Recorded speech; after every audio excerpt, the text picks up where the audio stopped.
Hala Carla, lumabas ang totoong ugali, Jomar na sampal. Isang mapagpalang araw mga kalingap, sanay nasa mabuti kayo. Ang topic natin ngayon ay ang Jomcarl. Grabe, tumitindi na talaga ang Jomcarl ngayon, may Photoshop, dahil sa nalalapit na naman ang birthday ni Carla. Kung ating matatandaan ay noong birthday ni Carla ay isang bonggang celebration din ang hinanda ng Kalingap team at ng mga sponsor ni Carla. Maraming dumalo at ang saya ng naging pagtitipon ng buong team Kalingap. Sabi ni Carla hindi na daw siya nag-e-expect na may magaganap pa sa birthday niya na selebrasyon. Ang tanging hiling niya ay simple lang, maayos at malusog na pangangatawan.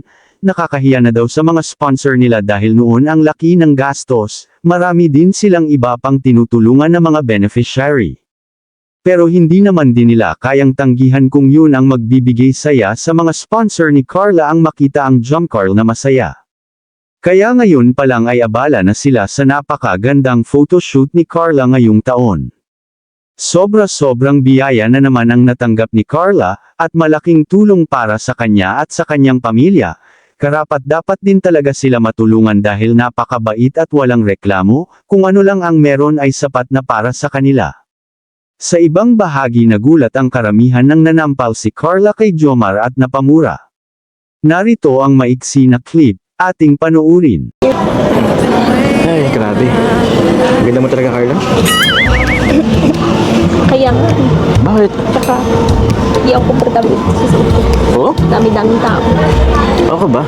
Ayos lang yan. Maganda ka naman. Bakit? Bakit? Ano mata ko? Kasya ka? Grabe pahilap mo sa phone. Okay na, Carla? Okay ka na dyan? Oh, Okay, bye-bye! ay tara. Bye-bye! Sabi mo, tara! Sabi mo, bro, talentado, bro! Mana kang kainan ni Cynthia? Ano, Carla? Okay ka na ba dito sa ganitong bahay natin? Siyempre hindi. Kailangan mong pagsikapan yung malaking bakay. Ayaw ba siya malit lang? Kung gusto mo malaking bahay, ibig sabihin, gusto mo ng malaking pamilya. So yun ang alak gusto mo. Joke lang. Let's go na, picture na tayo. Pinapahirapan mo lang ako dito. Grabe naman. Tara, picture tayo. Ay grabe, lumabas nga pala ang tunay na ugali ni Carla na totoo at napaka-lovable. Ang kanyang pagsampal kay Jomar ay isang action of sweetness, at parang harot lang kung iisipin, ibig sabihin ito ay may malaking trust si Carla kay Jomar, at pinapadama niya kay Papa Jom ang kanyang tunay na pagkatao.